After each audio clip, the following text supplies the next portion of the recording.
Good morning, ladies and gentlemen. Thank you for coming after the long weekend and also the bad weather. Thank you for coming here today. Today we will have a meeting titled Livelihood Rehabilitation Involuntarily Resettled People by the Dam Construction Project case in Asia. And today we have three distinguished speakers here today. And one is Mr. Professor Nakayama here, and from University of Tokyo, Japan, and Professor Fujikura, also from Tokyo, but university is Hosei University. This is also in Tokyo. And we have one speaker from the Brookings Institute, Mr. Michael Connier. And I hope today you enjoyed speaking and discussion with the speakers here today. Thank you for coming.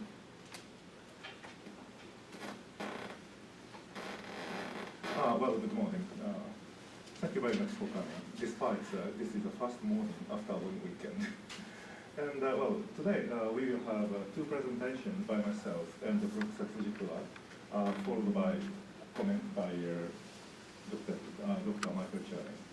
And well, let me start with my presentation. And well,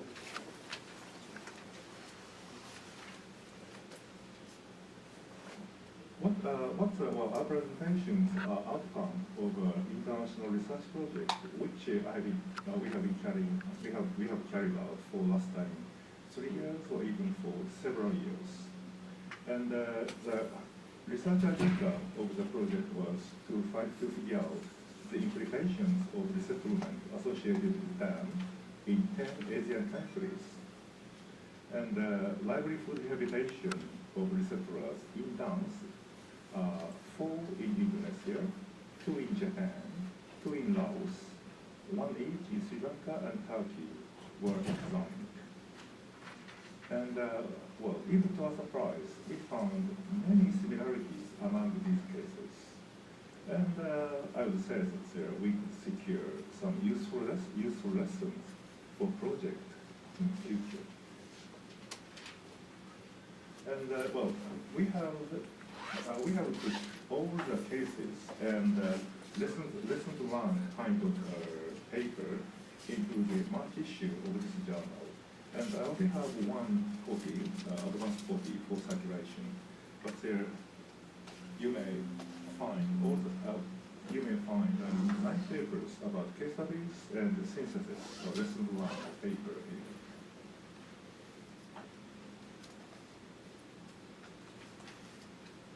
Well, let me start with some historical case in the resettlement in pre-land for land period. And in these days, land for land is rule of the thumb for resettlement policy.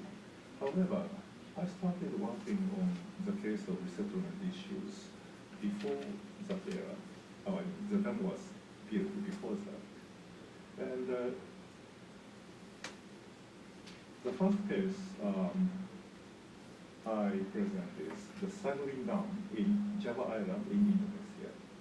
And this dam was built for hydropower generation in western part of Java, not far away from Jakarta. And well, it is a rockfill dam, and it was constructed between 1983 and 1987. So it was completed almost quarter a century ago. And well, this dam is just downstream of the city of Bandung, which was the third largest city in Indonesia. And this diagram shows what kind of plans were envisaged to address the resettlement issues. And sorry, yeah. And for example, out of 10,000 families affected, about half of them were compensated just by money. And the rest, another half, was supposed to relocate by some project or by some plan. For example, 2,000 families are supposed to join the National Transmigration Program of Indonesia.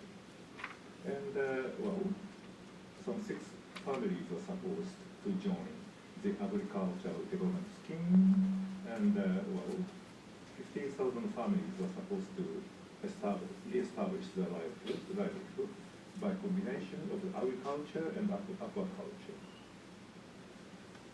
However, one of the problems in this dam is that for half of the project affected families, they were just given some money, and no land was given to establish their livelihood as farmers.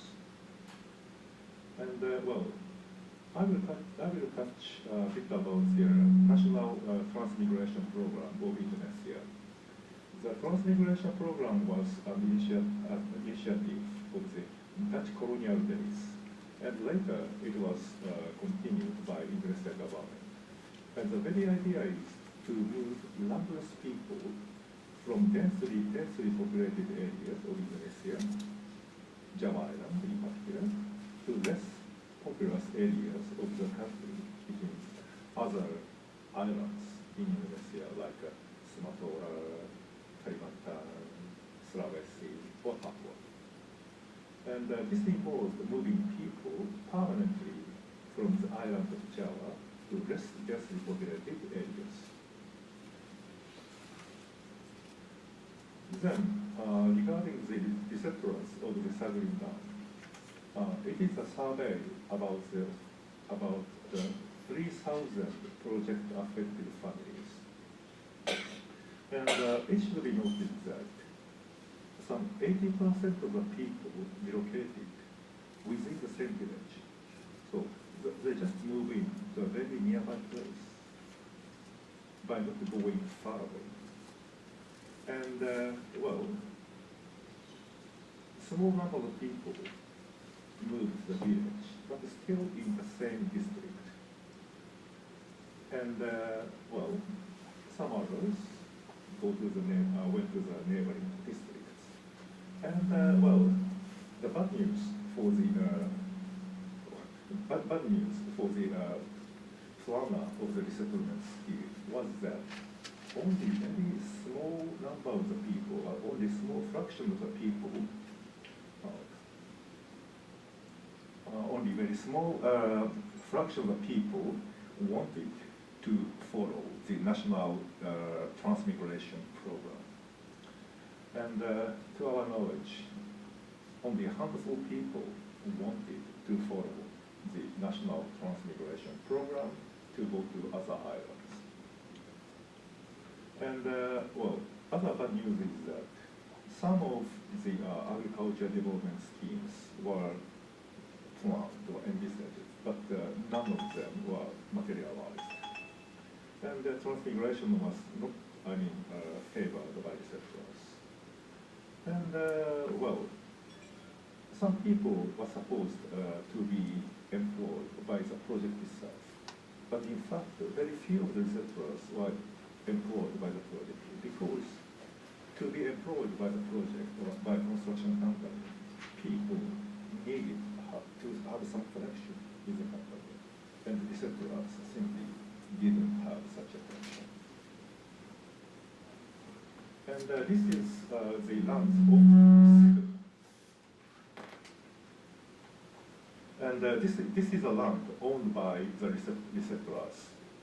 And well,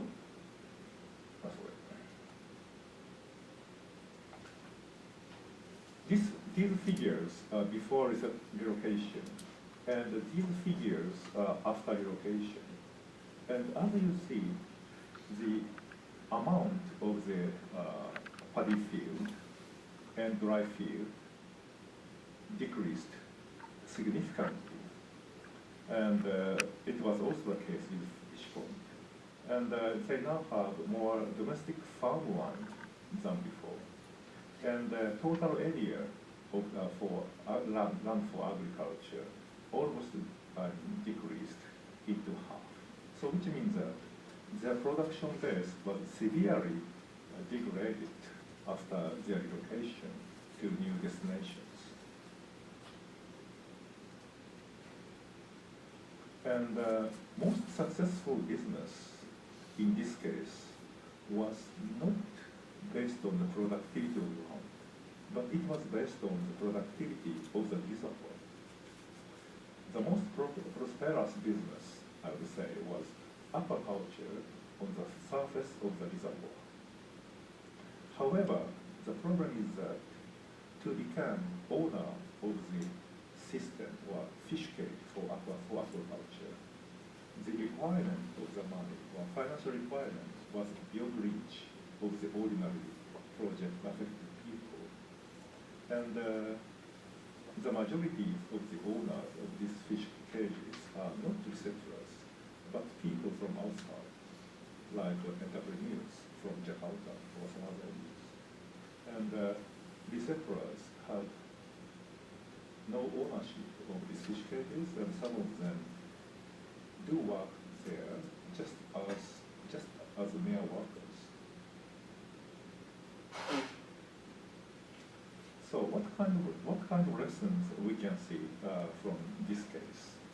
One is that providing farmers with same amount of farmland is essential for their livelihood rehabilitation. So the land for land scheme should be institutionalized. This is a very important and very painful, very costly lesson. But however, people, not necessarily settlers, engaging in non-agricultural sector, in this case aquaculture, made the best use of resources created by construction of the settlement dam, which means reservoir for aquaculture. And well, I think that Dr. Cherney should have more to say about it, but Land for Land was institutionalized by the World Bank in early 1990s. And the World Bank operational directives, one of the operational directives of the World Bank says that preference should be given to land-based resettlement strategies for people dislocated from agriculture settings. And soon, well, very soon thereafter, only 2 years later, OECD has issued the guidelines for aid agencies about involuntarily displaced and resettlement in development project. And this guideline says that for rural resettlers, it is desirable to encourage land-for-land approaches, providing replacement land of productive potential at least equivalent to the lost land. So this is the concept of the land-for-land advocated by OECD. And another case I introduce is the Kota Panjang Dam in another part of Indonesia, in the Sumatra Island, which was built in 1997. So it is newer than the Sagim Dam by 15 or 16, by 11 or 12 years. And for this farm, land-for-land policy was put into practice. It was implemented. And living conditions in general were improved after resettlement in many villages. However, livelihood of the most successful village is not based on land productivity. Aquaculture was the key for the success, also for this case. And well, this shows the increasing disparity between city dwellers in China and farmers. So, provided that land for land means that farmers should remain farmers, it also implies that poor farmers should remain poor farmers, which means that even after relocation, they will observe or they will suffer from increasing disparity between them and others in the cities.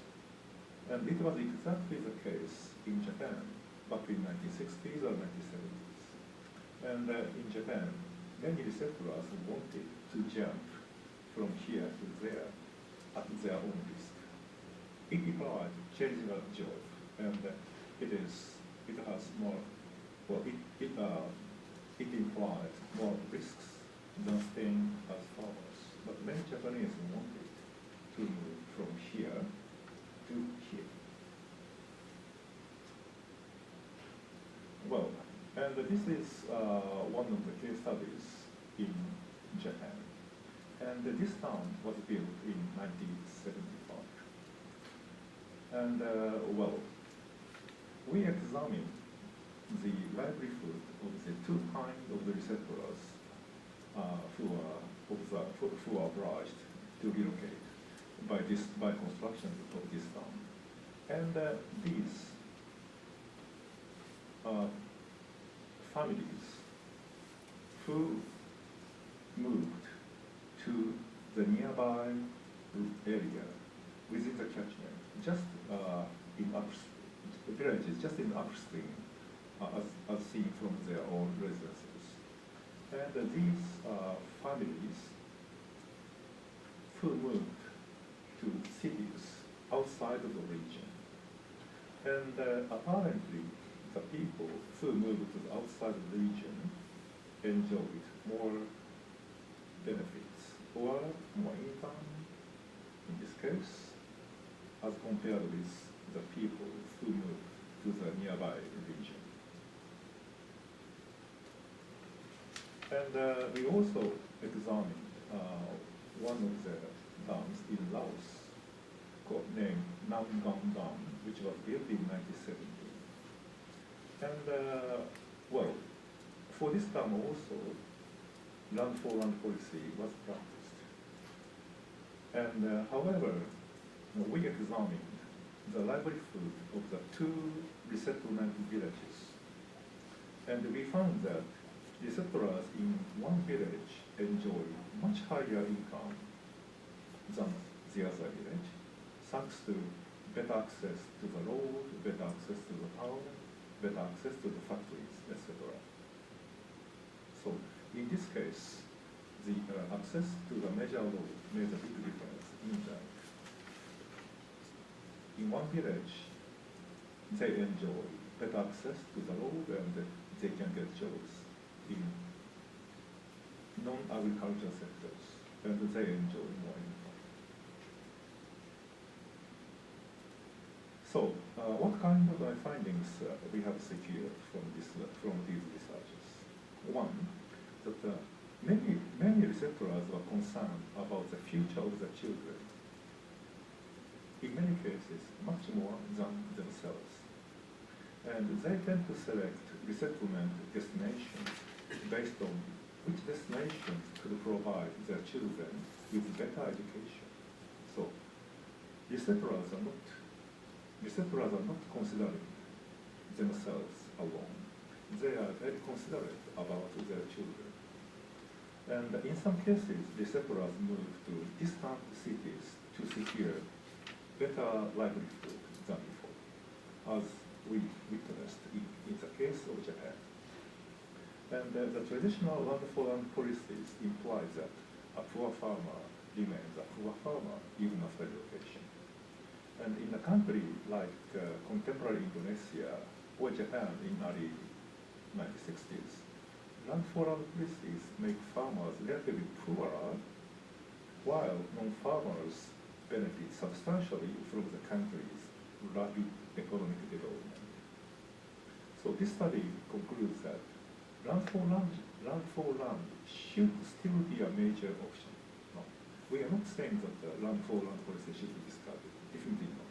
It should be kept as a major option for resettlers. While, however, resettlement packages not based on land-for-land scheme should also be provided as alternative options for resettlers, just as options. And one of our counterparts in Indonesia mentioned something like this.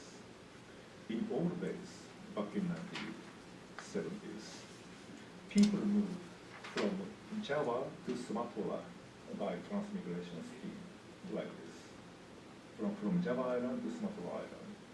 But he also maintained that in these days, some resettlers may want to move from Sumatra to Java Island for to secure better livelihoods, which implies that such kind of move from rural region to city should also be provided, should be also shown as one of the resettlement packages or one of the options. Thank you very much. I think that we can have some question and answer session after presentation by Professor Fujikura and after comments by Dr. Cherry. Okay, Professor Fujikura, you have the floor.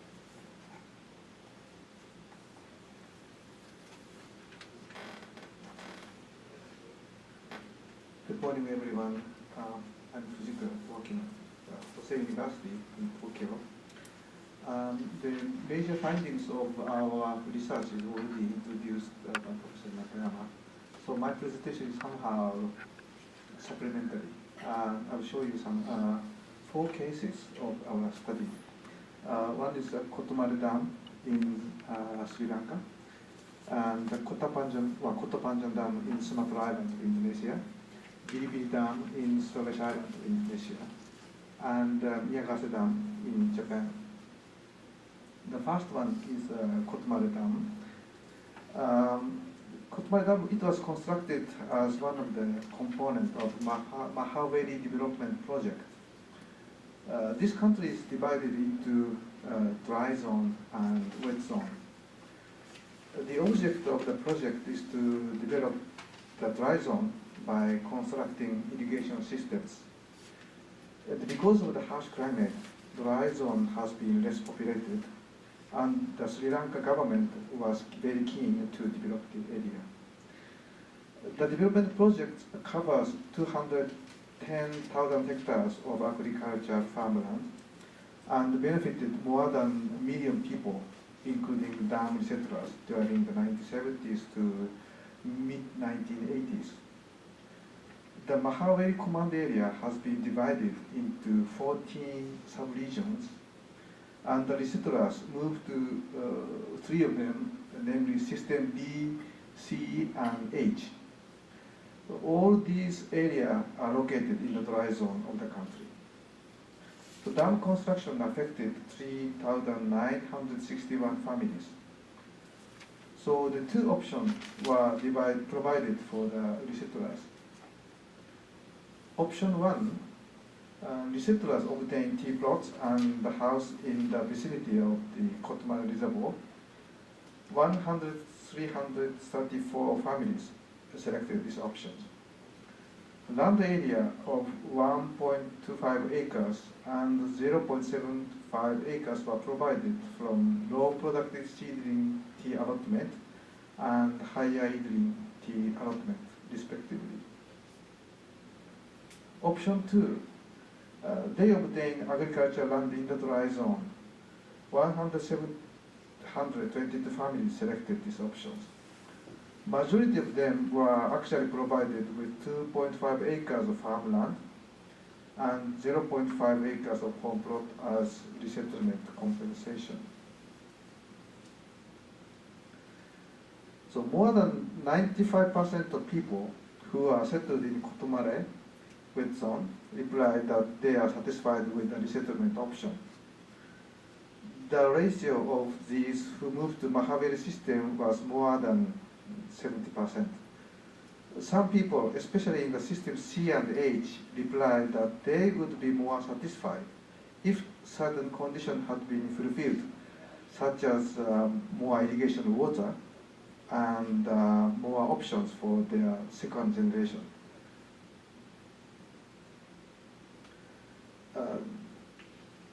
The level of income after resettlement in all of the 4 resettlement areas have been increased for nearly 60% of resettlers.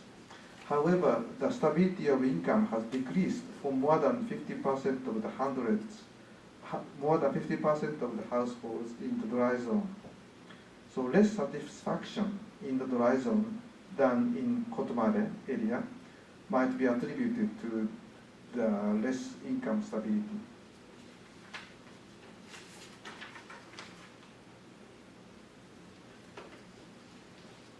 So there are issues remain in the dry zone.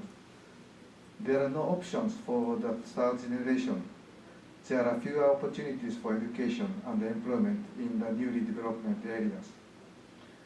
The resettlers were accustomed to derive income from off-farm resources and non-farm sources before they were resettled, but they lost such additional income sources. Next case is Kota Panjang Dam in Sumatra Island of Indonesia, as Professor Nakayama briefly introduced you. It was constructed to generate hydropower. The consequence of the dam site are the resettlement of 16 villages of more than 5,000 families. During 1991 and 2000, resettlement was conducted by village-wise. Every affected village was resettled in the vicinity. The resettlement area was developed by the dam developer. So, for example, this is one submerged area, moved to this area, and this village moved to here, like this. And the research team, a questionnaire survey was conducted at the 2 of the 16 resettled villages. One is Kotomesuji, and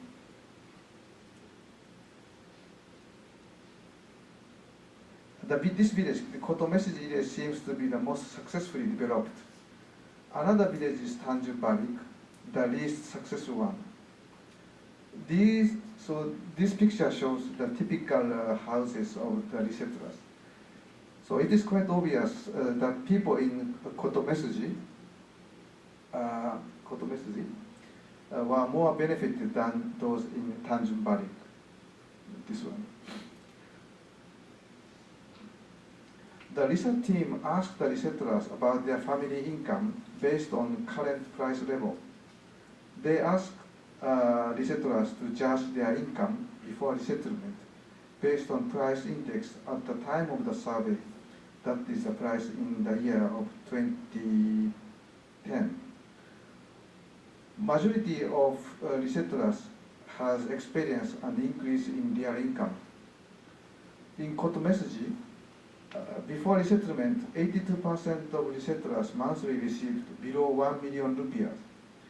After resettlement, 92% of resettlers are receiving above 1 million rupiahs, and 26% of resettlers are receiving even more than 4.5 million rupiahs.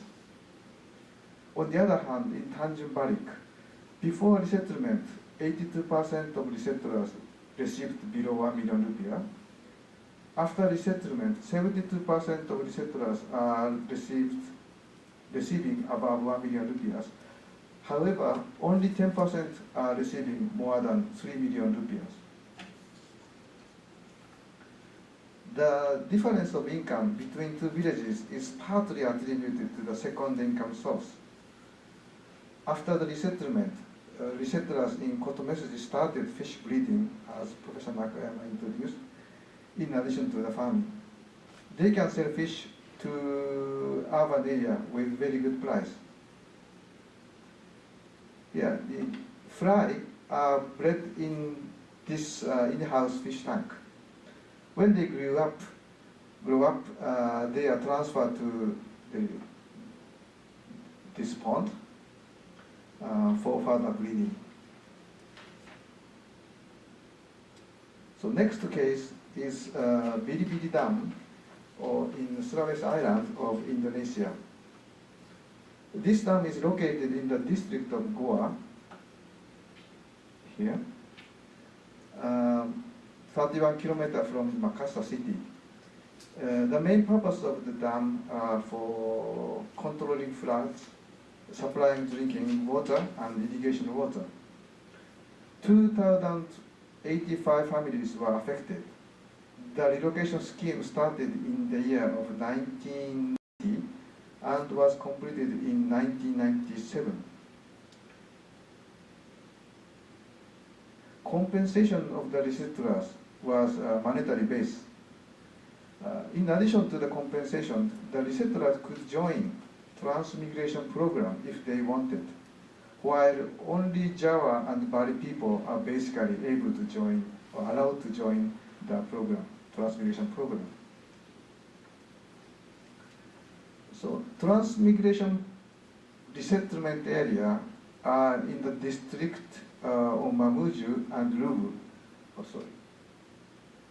Mamuju district and Lubu district, and these villages are the destination of the resettlers. So both of them are some hundreds of kilometers away from the dam site. It takes more than 10 hours to go from Makassar to Mamuju or Lubu by a car.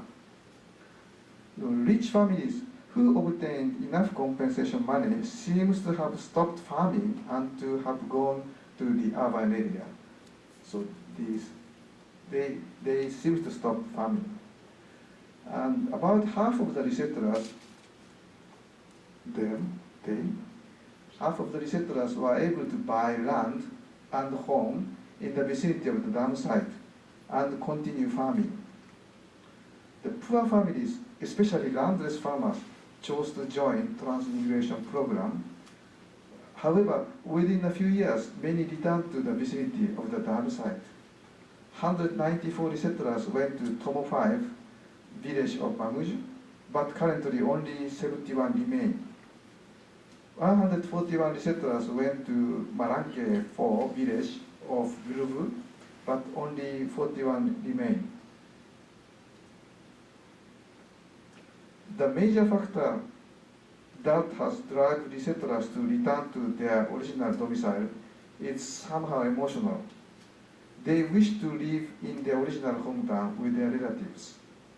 They were able to accumulate enough money in transmigration areas and bought a land in their original home, or they illegally sold their land in the transmigration area and bought a land at home. The life in the transmigration area used to be hard due to the poor infrastructures in the beginning.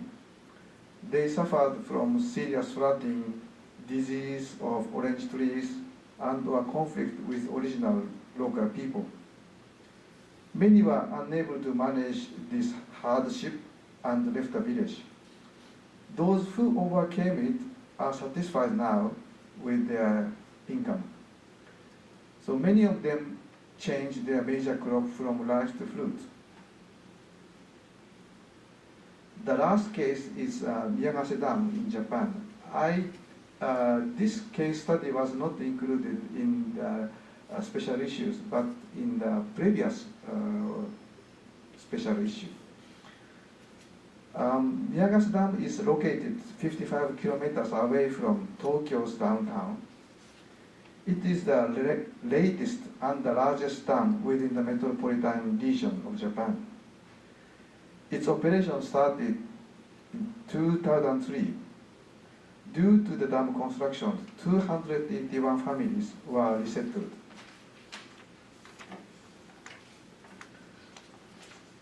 This is the history of negotiations. It took 30 years from initial survey until commencement of dam operation.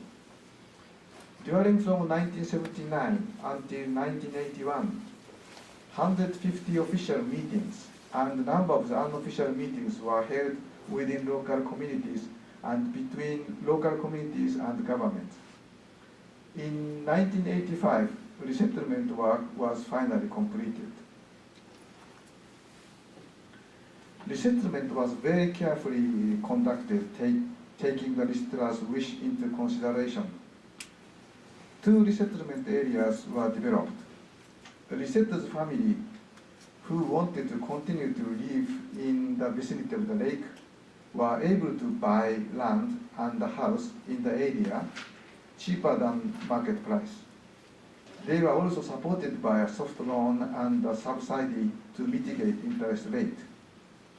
Real estate tax was reduced. In the resettlement areas, all submerged public facilities were transferred or provided. For example, a submerged graveyard was also moved to the resettlement area. One cherry tree which was recognized as a symbol of the submerged area, was also transferred and replanted in the resettlement area. These pictures shows how resettlement areas work. So resettlers are living in larger and better houses than their neighbors. At the lakeside, a park was developed, and the jobs at the park were offered to the resettlers.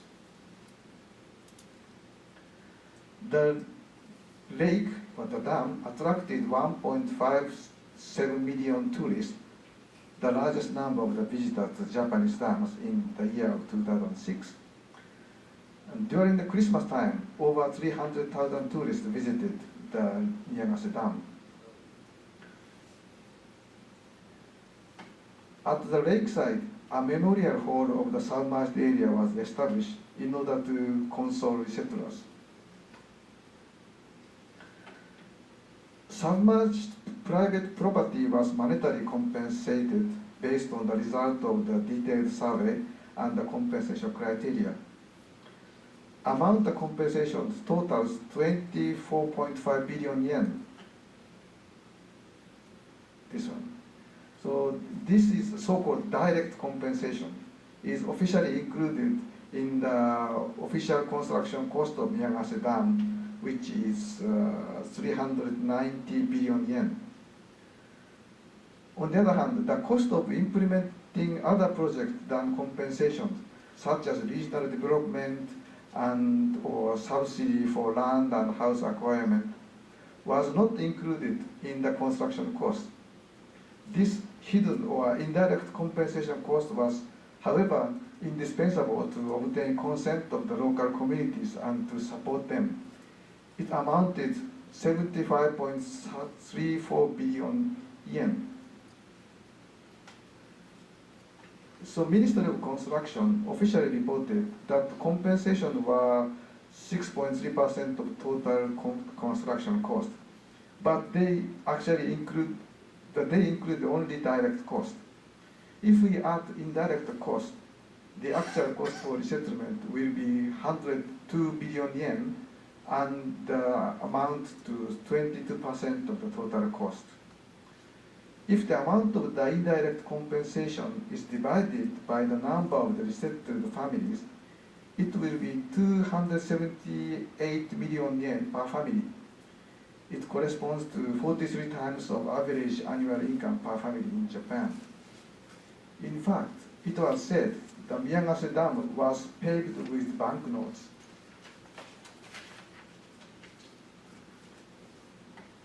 Despite of such a generous compensation and intensive discussion until the achievement of the consent of resettlers, they are not always satisfied with the resettlement. Most of them had to be convinced themselves that they were resettled for a great cause, namely the national policy. Even today, many of them feel that they are victims of the national policy. So improving the living quality alone could not completely satisfy the resettlers. Some more attention should be further paid to the emotional aspect. So these are findings of our research. First, farmers have concern of the future generations. So second, income is important in some cases. Entrepreneurships had led resettlers to a success. The farmers do not necessarily want to keep farming. Desire returning to the home village is very significant. Thank you very much for your attention.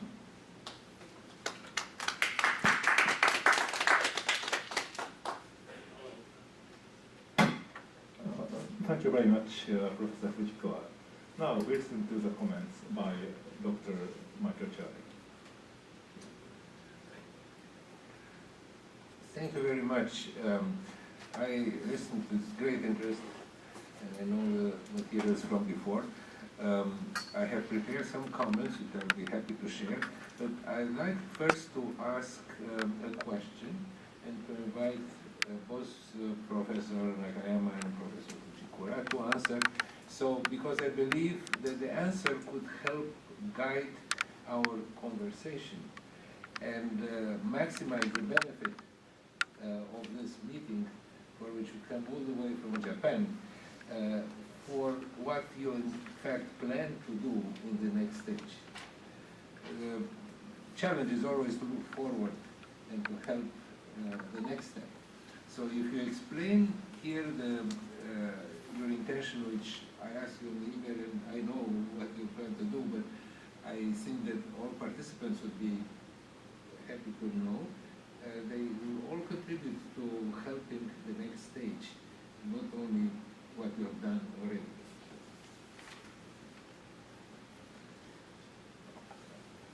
Oh, well, what we presented is the findings out of our phase 2 studies, which is which is almost over. And in addition to we are now in the 3rd phase of our study, 4th phase of the previous phases. And in this phase, we concentrate on the identification of the livelihood reconstruction and the satisfaction of the resettlers who move to distant places, in most cases cities. So, in other words, in the 3rd phase, we concentrate on resettlers who somehow reconstructed their livelihood, not based on agricultural productivities, but as city dwellers, factory farmers, or owner of the small businesses. So this is what we found at this stage. And I hope that in 2 or 3 years, we may have another session to tell you what kind of findings we have secured out of the phase 3 study.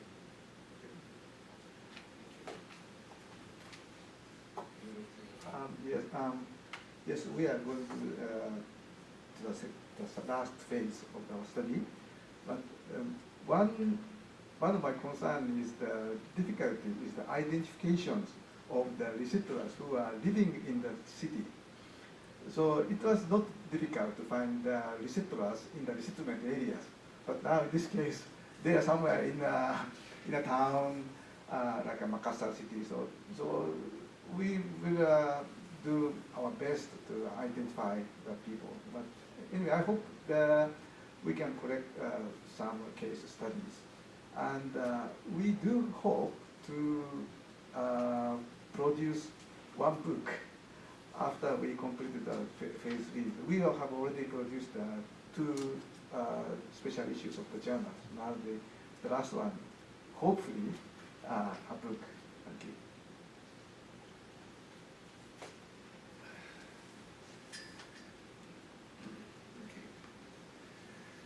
Good, thank you very much for the responses. Let me start to say that I'm very pleased to be here. It's the first time that I am at the US-Japan Research Institute, and I commend you for having organized this encounter, because although we have a small group of participants, I believe that the project we are talking about is a big project, a great project. So it deserves all your attention. And in fact, I regret that some of my colleagues from the former colleagues from the World Bank are not here, because I think they should learn a lot from what they hear. Also, thank you for inviting me to be the discussants of your work, which is a challenging and much easier task, however, than the task you had to do the work and to prepare the volume. So, and good that you came all the way from Japan. What would I like to say? First, let me say, because there are a good number of people in the room whom I meet for the first time, I'd like to explain in 2 words what is my connection to the topic. So you know whether I am simply a haphazard commentator or have anything to do with this topic. I'm a sociologist and anthropologist, and I have worked in the sociology and anthropology of development for, I suppose, the last almost 4 decades. My main period was at the World Bank, where I was the first ever sociologist coming in that financial institution. And I worked over 25 years, and I was the senior advisor for social policy in sociology to the World Bank for many years. Now, also relevant to today's topic, we had a major disaster with the resettlement in the 70s when I just joined the bank, which my department at that time had nothing to do with, but seeing what is happening, I proposed to management to write some guidelines to how to do resettlement in the future, because the disaster was really extraordinarily damaging to the people and to the banks, World Bank as an institution. It was a dam in Brazil, Sobradinho, which was big dam, I mean almost 60,000 people displaced, and nothing has been done to relocate the people. The World Bank did not consider in the 70s that resettlement has anything to do with their responsibility. So nobody did anything. The engineers finished the dam on time and pounded the dam. The water started raising, and the people were on the riverbed. So they were good to drown as rats in the newly created reservoir. Everybody started to scream murder, including the Catholic Church, which is very powerful in Brazil, as you know. So all the whole world had the World Bank skewered in the headlines, saying, look what the World Bank is doing in Brazil and the Brazilian government. So nothing could be done at that time except to send in the military to rescue the people and put their meager assets and animals on trucks and dump them somewhere else. There was nothing prepared. But this is why the World Bank management was really felt very bad, and when we proposed, I and then my department supported my idea to write a policy for that, guidelines. It was accepted. I wrote the guidelines, we discussed, it took about more than 12 months, but eventually the president of the bank at that time was Robert McNamara, immediately adopted it as a policy. It was the first ever policy on involuntary resettlement of people displaced by development projects in the world. No other agency had such a policy. And the challenge became to implement it. And since I have written, I received the task to oversee how the bank at large is living up to that policy. So that kind of also shaped my career in the bank for many years. So I am devoted very much to the topic of population resettlement, and I invested much of my effort to help create better conditions for resettlers. The issue became embraced by all major development institutions after the World Bank did, and one after the other multilateral development institutions, Asian Development Bank, Inter-American Development Bank for Latin America, African Development Bank, then later European Bank, all adopted the policy on resettlement of the bank with slight modifications. So we had a unified policy. Professor Nakayama presented him the cover of the OECD guidelines, which were adopted in '91. I wrote that policy as well, invited by the OECD to Paris to sit down and write. So that policy was adopted by all bilateral agencies of all OECD countries, about 25, 26 countries, including Japan. And I'm delighted that you put the document on here, because a lot of people forgot, including some of these bilateral agencies, that they have signed on the dotted line, on the policy which they adopted, and many bilateral projects don't abide by the policies they adopted. So I'm glad that it is alive in Japan. So this is the introduction, and now since I am up to date with the literature on resettlement, and I read this special issue of the journal as a preliminary stage, as Professor Fujikura also explained, and Miki Nakayama told me, it's a prelude of a book. So I believe we are here a kind of committee of overseeing the effort and advising friendly our colleagues how to make that book to be very good. It is in this spirit that I will make a number of suggestions. The first thing, I think that the issue in itself is a very important accomplishment. And I commend you for bringing those 10 studies to the knowledge of the specialists and of the large public. A lot of work went into this, and it's a good step forward. Second, like in any case, and always, an article in the journal are a first phase, and there's more work to do to elevate the level and to create a book, which is work on individual paper to improve them, as well as work on the coherence of the book and on the lessons. So here is our chance, and our chance to give input, friendly input to the main laborers, and so that they take back to Japan some ideas. Mind you, I'd like to say that today there is a kind of negative attitude about building dams and many development agencies. And of course, dams create major hazards, risks to people and the risks to environment, and I'll talk about that.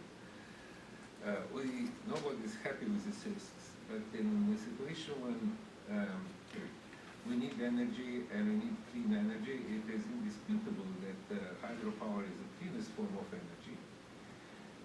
And we need to have further, what is happening is because there is a distaste with building dams, it's penetrated also in the writings, in the literature. So there are a lot of dams going up now in the world, but there is much less writings about them. And the writing brings analysis and ideas and improvement. So this is an additional reason for which your work has merit to bring back the topic and to manage with the book to create interest and analytical interest in the issues. The fact that you selected the resettlement and livelihood of resettlers is only a commendable thing, because this is a major issue.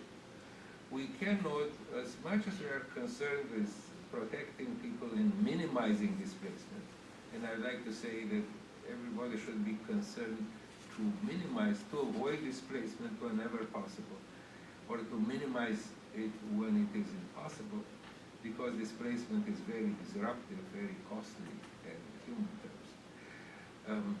We are also realistically knowing that that will not stop every displacement and not stop the building of the dams. Therefore, the challenge which remains is to improve population resettlement and to reduce the risk to the environment. And this is the challenge we are have to solve. I believe that the major issue is what you selected in the talk, namely the livelihood of the people on the social side. There are risks on the environmental side, and I understand that you also addressed, although you do not claim that this is a book about environment. It's a book about social, and it's your right to write about that. I think it is very important to mark that there are social, important environmental risks, but to explain that this case of focus, that another book and another team analyze those things.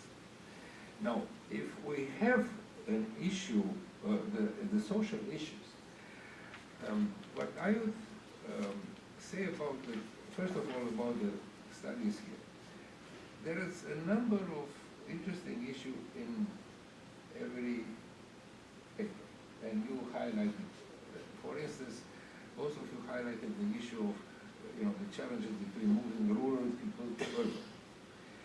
And while Professor Nakayama said that the conclusion is that we have to support land for land or whenever possible, it is an interesting finding that people who move to urban thing had after a while a better income, and that he asked a very interesting question.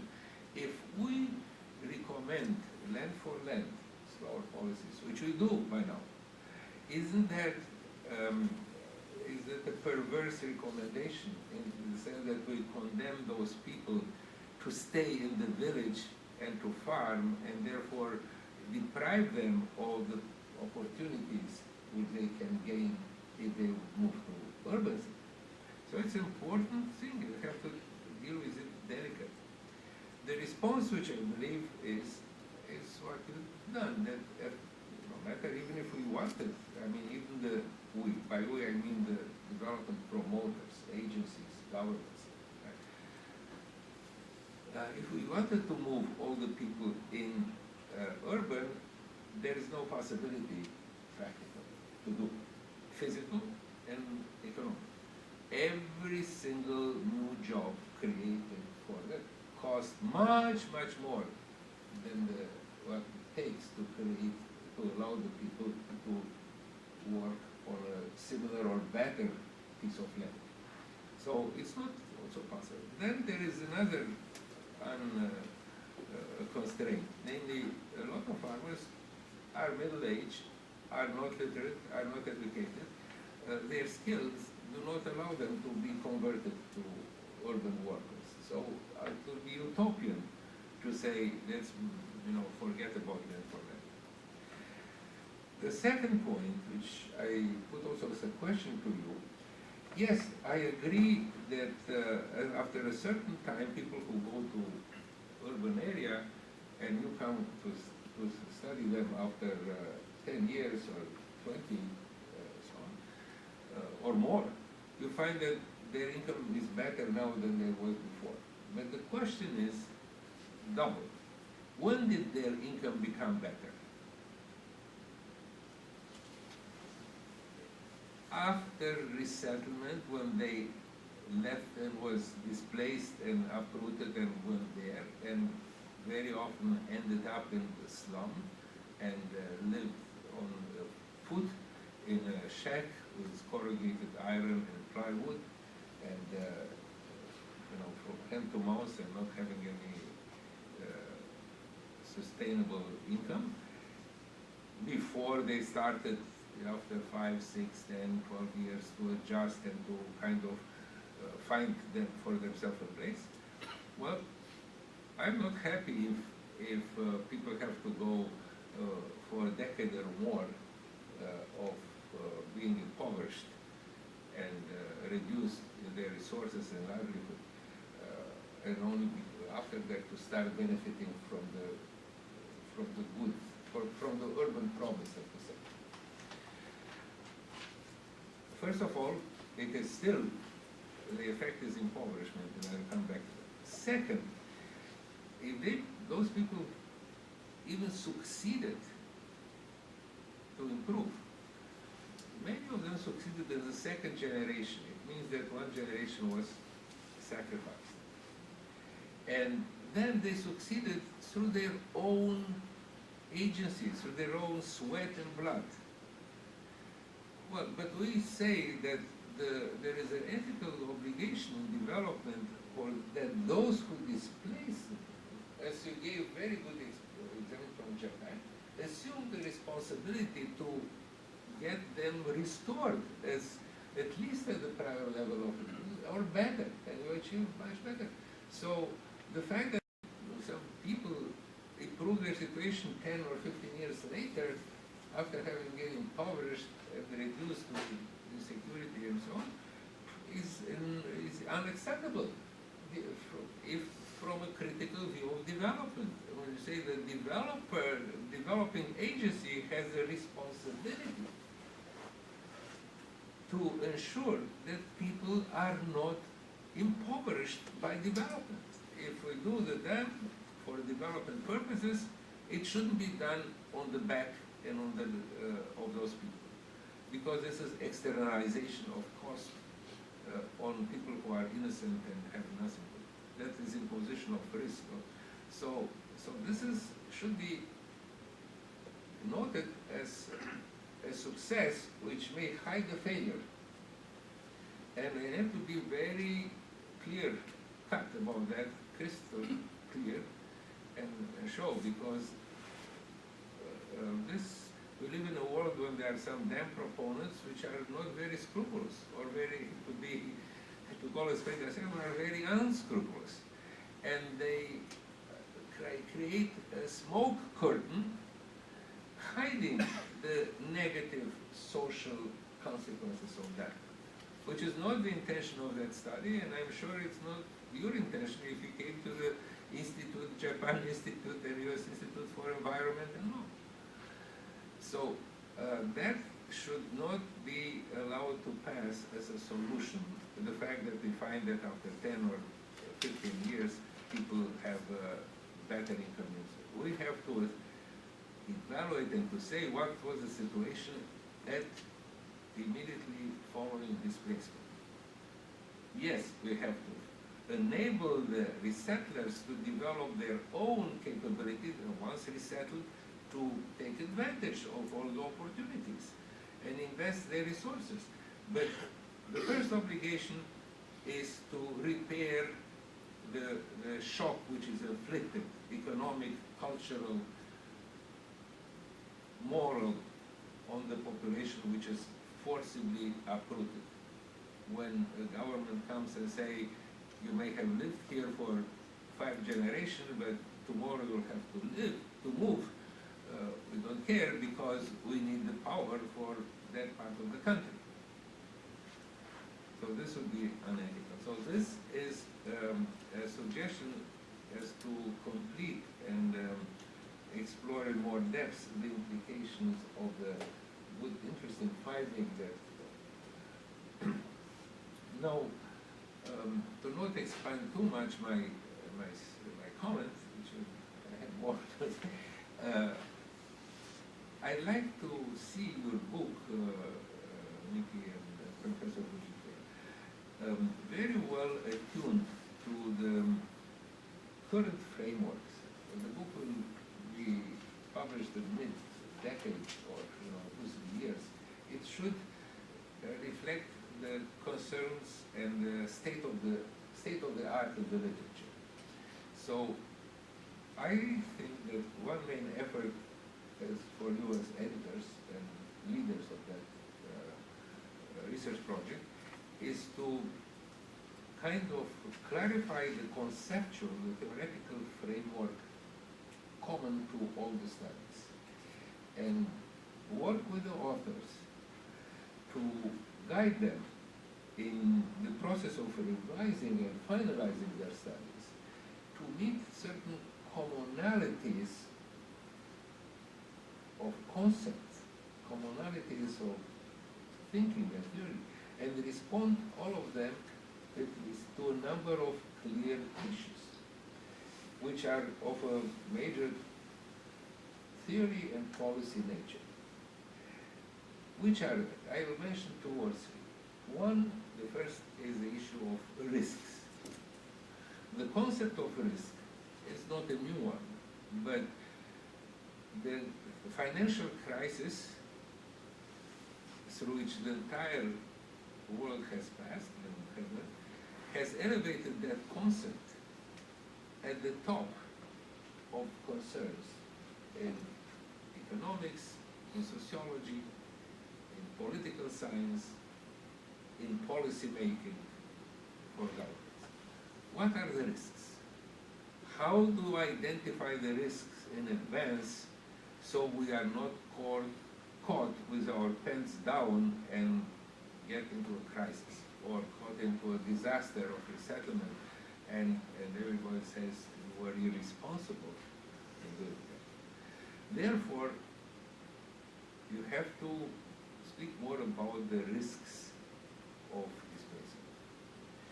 Now, in the framework, in the literature, scholarly literature and development literature on displacement, we identified what are those risks even before the financial crisis. And some of you here may know that in 1994, meaning 20 years ago, in fact this year is 20 years since that happened, a major review of the World Bank was carried out with of all the projects which caused displacement. There were about 200 projects. And we found a situation, I was a leader of a task force at that point, that many projects impoverished people. Project financed by the World Bank. Now that was in clear and sharp conflict with allow me to move in sharp conflict with the philosophy of the World Bank, which said that our overarching task is to reduce poverty. So on the one side you plan to reduce poverty, and then you have tens or hundreds of projects which are proven by the bank's researchers and that they cause new poverty. People who were poor become poorer. People who are not poor, due to the shock of displacement and the dispossession, become poorer. So you, with a net minus, you have some minuses on your screen. So we developed a risk model, which was called the Impoverishment Risks and Reconstruction model, which was discussed in the World Bank and was approved by the World Bank's Board of Executive Directors. It's part of that resettlement review report, which is available because it was open, and I can supply it electronically to whoever is interested. But there is much more. We published that model, and by now, as you know, the central concept in the resettlement literature is not culture anymore and the cultural loss of that, but it is the economic concept of impoverishment and of impoverishment risks. And there are fundamental 8 risks: landlessness, or loss of land, homelessness, joblessness, marginalization, food insecurity, increased morbidity and mortality, I mean health risks, loss of access to common properties, which happens in developing countries, and social disarticulations.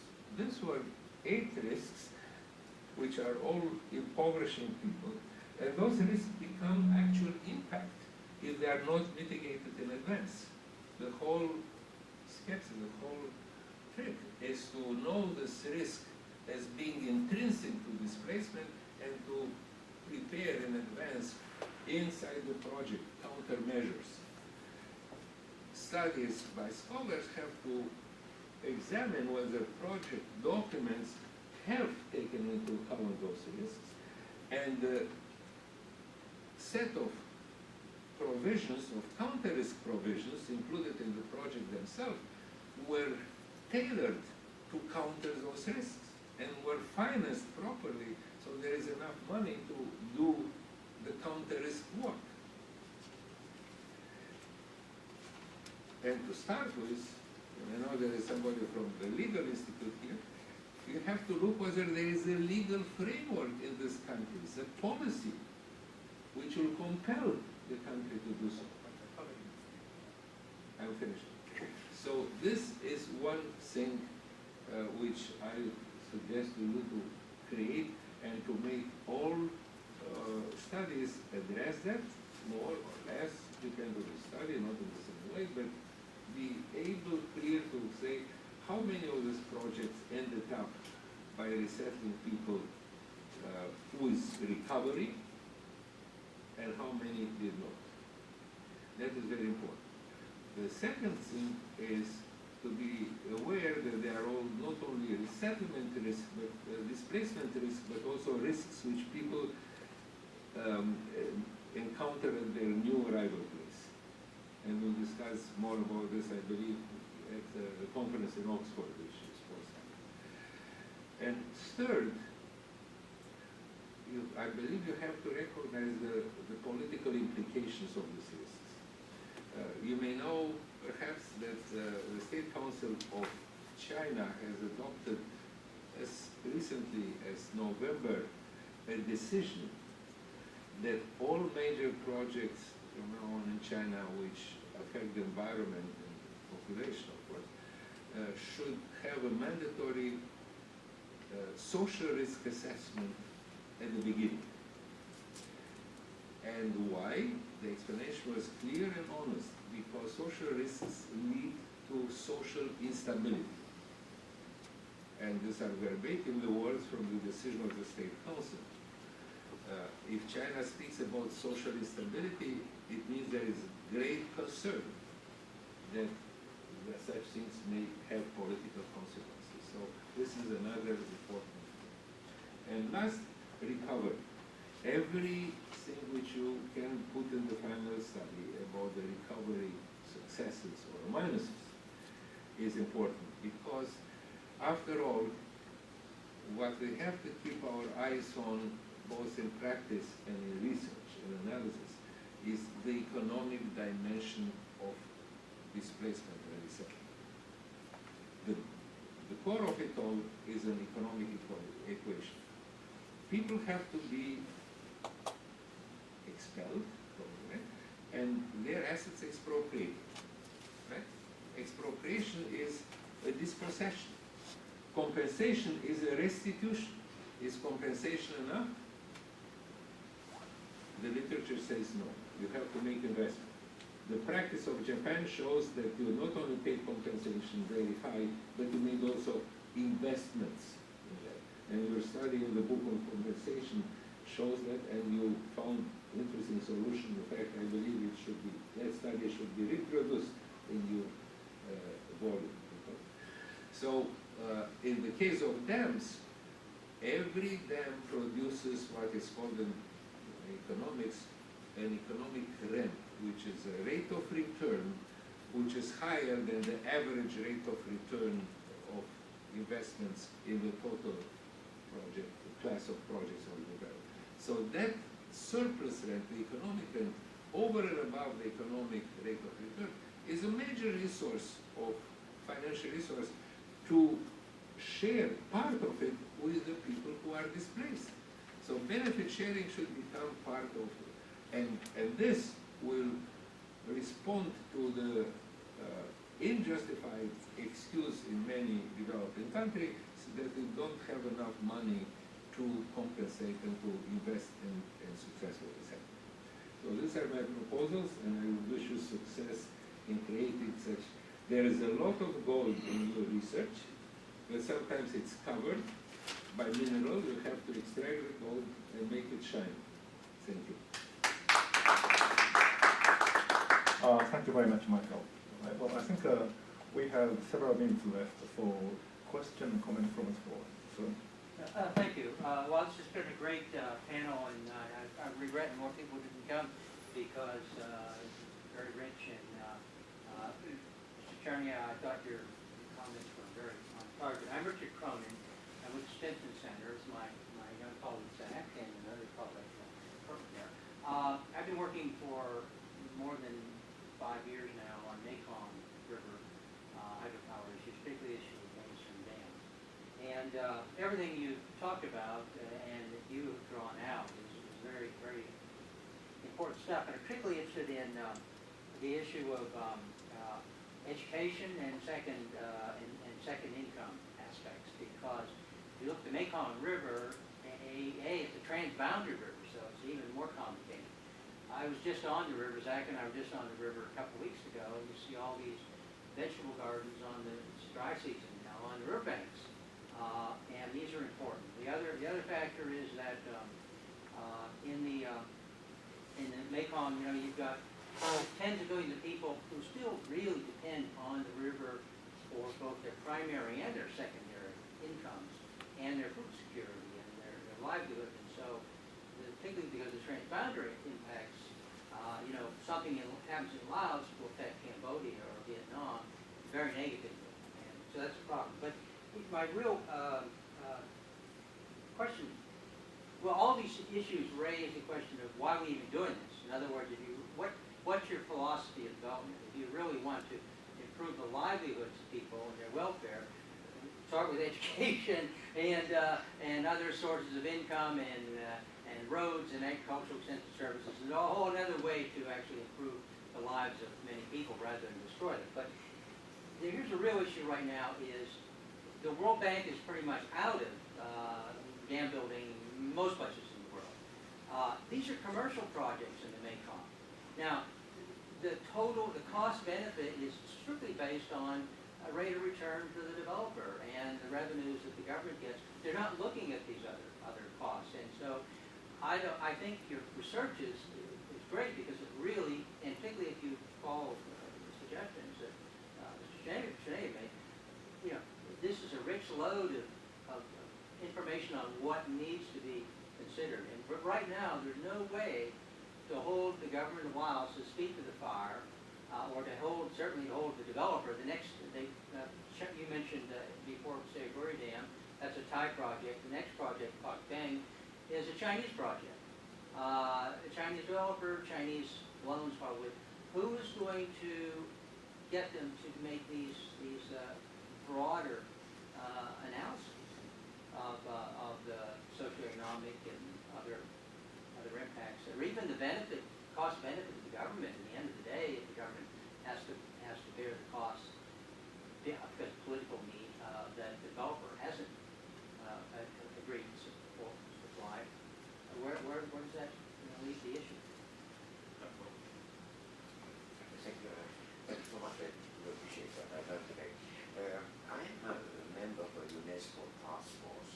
I started when Mr. Matsura became the Director General in 2000. And my focus today has nothing to do specifically with them, but how to help local communities from rural to urban to develop.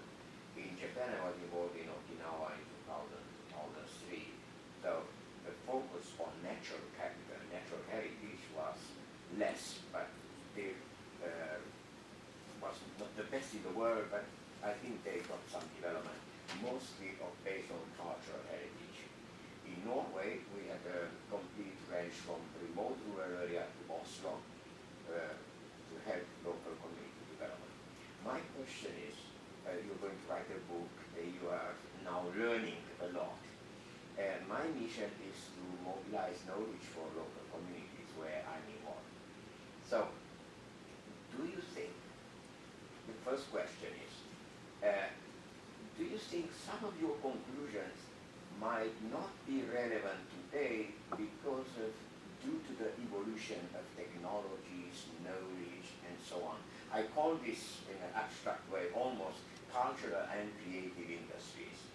Last year I was in Dalian, China, as you may know. They were among the first one in the world who got the environmental type of prize. So the coastal areas, of course, face a lot of problems in the case of Dalian. Do you think that this paradigm shift from industrial economy to knowledge economy, we are now in the position to gather knowledge about agriculture, about the environment, aquaculture?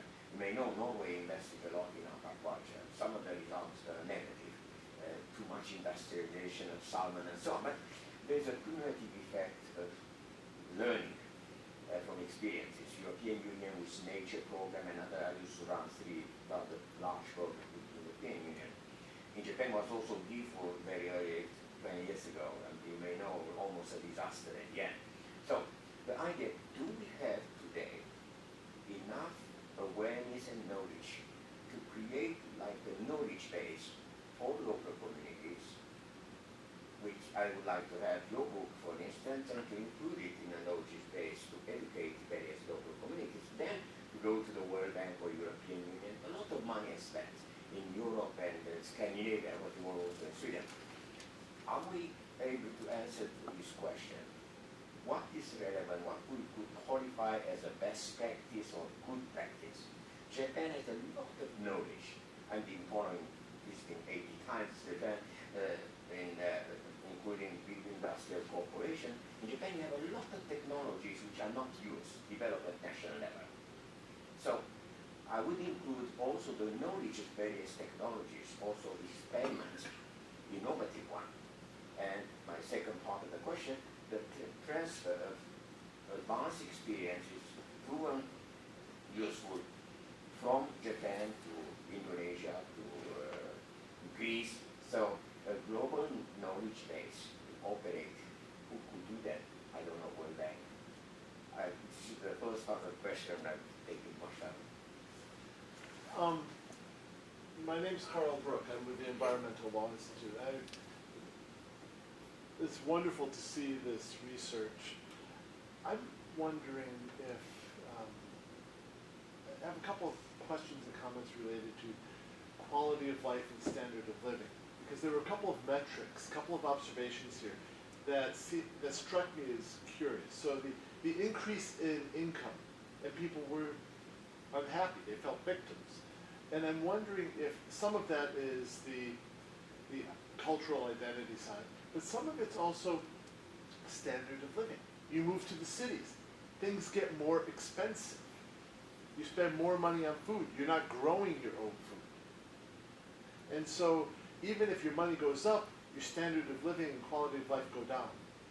Is there a way of trying to get at whether that is part of the dynamic here? That yes, the money went up, but they're not as well off.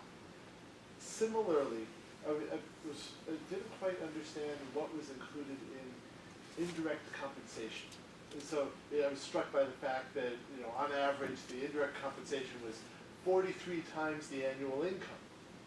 And, on the one hand, that's a lot of money for compensation. But if you're talking about the reconstruction of roads and schools and everything else, you're talking about a country where there is a lot of infrastructure, a lot has been invested in it. And so I didn't quite understand what was included in the indirect compensation and how that is framed then. Is, if it's framed as, the compensation is 43 times the average annual income, you go, holy cow. But if you say, well, actually, the amount of compensation that they actually received was this, and they were just put into the comparable position. So you're getting at the quality of life and standard of living issues. Well, since we are running out of time, my answer should be very short. And my first answer to the question is that, well, I used to be a staff member of the World Bank, and I found that nobody wanted to be involved in any evaluation because lending is a major issue for the staff members, and evaluation was the last job they wanted. So they were never serious to secure lessons learned or to accumulate lessons for knowledge base. And that's one of the major motivations why, as a researcher, I have carried out so many works about post-project evaluation, including this project. So at this stage, I'm afraid we researchers need to do that. Before the operational people got really, motivated to carry out the accumulation of knowledge. And the second one is that, about the cost of the according to yes, in cities everything is costly. However, we have to see two issues. One, the cost of the living and satisfaction of the resettlers to live in the cities, in particular, with better chances of education for second generations. And this is, I think, one of the major issues of our phase study. And up to the question by Dr. Michael, that yes, the transition from rural people to city dweller is a major issue. And in Japan, majority of them are not illiterate, they're illiterate, and they have fair education, and they didn't have much problem. But we may see completely different situation in Indonesia, other countries, and the transition, what kind of transition they suffer from, how the transition should be, should become easier for this for us is one of the results, one of the major research agenda for our phase study. And I think Professor Fujikata-sama has some other additional comments. thank you very much for useful comment and suggestions. Regarding the comments from Professor Chernier, the conceptualizations or to create a framework of concept is very, very challenging for us. And because the situations of the cases are so different, cases Indonesia, the modern Japan, and old Japan, so different. And I'm still quite not sure whether I can, or we can conceptualize or create a theory at this moment. But I understand, I agree with Professor Chernier that is quite important. And the case of Niagara Dam, the indirect cost, our government established a law to invest quite a lot for the regional development in that area. This is not only for the dam project, but also the project for the nuclear power plant. So government provided a lot of money to obtain some consensus or consent of local people. So, but they provide the investment in order to convince them or to obtain agreement, please accept our project. So therefore, I feel that this is a kind of compensation. So of course, the resettlers did not receive any money from that, but they have some jobs, and they enjoy the better facilities of the schools and roads.